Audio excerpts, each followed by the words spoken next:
Hello, Owl fans, and welcome to this week's edition of Owlsports Update. Alongside Lana Adams, I'm Jessica Gray. We missed you guys last week because of the snow, and although Valentine's Day has come and gone, we'll show you how some of the athletes plan to spend that special day. And with Temple Football's National Signing Day, Al Golden and the Owls added 27 student athletes to the 2010-2011 roster. We'll take a look, but first, a record day for the women's hoop team. With the men's basketball team getting many of the headlines, you might not know that the women are having just as much success. In fact, they have just one more loss than the men, and they are tied for a second in the A10, but the highlight of the season so far came this past Saturday in a record-breaking day at the Leah Center. The women's basketball team improved its A10 record to 8-2 with a huge win over Charlotte. We pick it up with the record setter, Kristen McCarthy, scoring 2 of her record-breaking 42 points. Senior Jasmine Stone lands this basket with an assist from Lakeisha Edie. And here she is again, Kristen McCarthy. This girl was unstoppable, sinking another basket and being congratulated by her teammates. McCarthy leads the Owls in scoring for this season. The girls finished strong, defeating Charlotte with a score of 79-68. The girls dominated again yesterday in a pink zone game dedicated to fight the fight against breast cancer. The Owls took on Duquesne in a tie-breaking game for the second-place A10 spot. We pick it up in the first half with Shaquita Wallace scoring her only points of the game. No sweat, though. Wallace was the second leading scorer of the season behind Kristen McCarthy. The Owls went on to win the game with a final score of 52-41. We already mentioned McCarthy's record-setting day last Saturday at the Leah Center, but there was also a birthday celebration during the men's game versus Rhode Island. The spectators joined the Owls in celebrating Hooter the Owl's birthday. Mascots from the surrounding area came out to blow out Hooters birthday candles and play in a mascot basketball game during halftime. Many notable mascots in the VIP list is a who's who of mascots in Philly. To basketball now. Early first half, Brian Brooks kicks it out to Jefferson, who finds Malcolm Eric along for the jam. The very next play in transition, Brooks to Juan Fernandez with a no-looker, who throws to Eric, who throws down with authority. On the other side of the ball, Rhode Island's Keith Cothran with his lay-in for 2 of his 10 points on the day. But the Owls were too much in the first half, led by Michael Eric, who scored 17 points in the first half. Temple takes a 20-point lead at the half.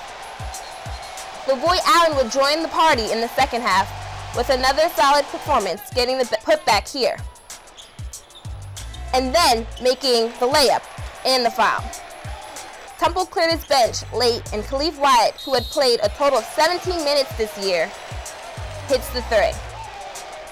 Temple celebrates Hooter's birthday with a 78-56 win over Rhode Island. 4 days later, the Owls traveled north on Hump Day to play the Bonnies of St. Bonaventure.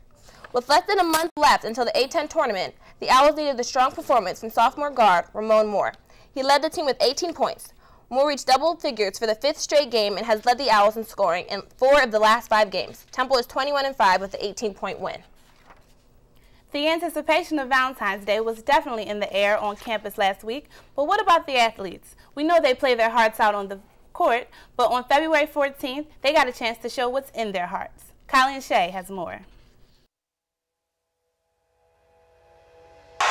We've seen Temple's athletes come through when the ball is in the air, but what about when love is in the air? While they strive to play hard during their season, these athletes do have lives off the field or court. And on February 14th, they had to take some time out for a special someone. But how did they do it? I have no idea. Probably some freaky stuff, though. Sophomore guard for the men's basketball team, TJ DeLeo, had big plans for his girlfriend. Loves watching basketball. I might bring her to a Sixers game or something like that. I want a Fendi purse from TJ for Valentine's Day. Some athletes stick with the classics. Probably dinner and a movie. Get a date first. Maybe some flowers as a gift, maybe some chocolates. Some male athletes don't want any gifts. Just a warm hug and a thank you. That's all. Just having her is good enough. You know, maybe a little something after dinner. Some female athletes aren't fans of the holiday. We don't like Valentine's Day. And for some Temple athletes, all they need is their teammates. But where's my Valentine? Me and Khalid, definitely. Oh my. Me and Khalid, Valentine. Reporting for Owlsports, I'm Colleen Shea.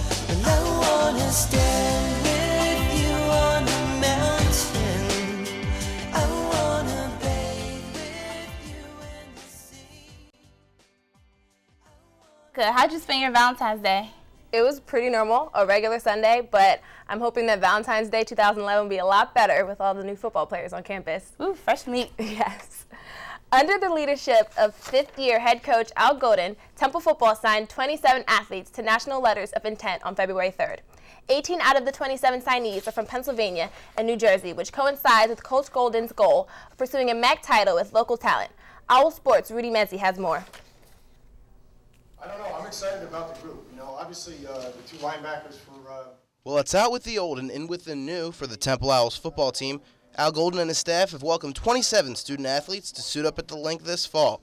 With freshman running back Bernard Pierce leading the Owls to a bowl game in 2009, Golden has a new offensive focus for 2010.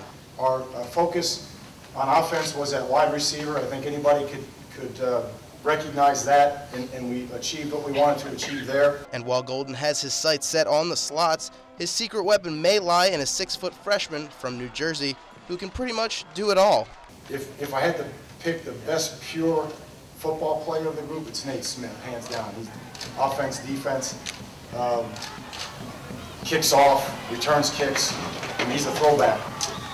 So I'm excited about him. Golden can admit that while his team is on the rise, they aren't quite where he wants them yet, and that is a big tool in the recruiting process. I think people want to be associated with a winner. They want to be associated with an up-and-coming team, and I think they want to be associated with a team that hasn't crossed the finish line yet. One of the standouts of the group, Tyler Johnson, should help the Owls with his hands and his 6'6" frame.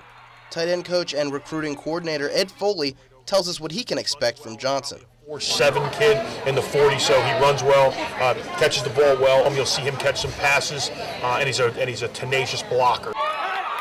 Of these 27 commits, they come from all over the country. We don't know much about them, but I can tell you I'm already Facebook friends with some of them. I'm Rudy Mezzi, Owlsports Update.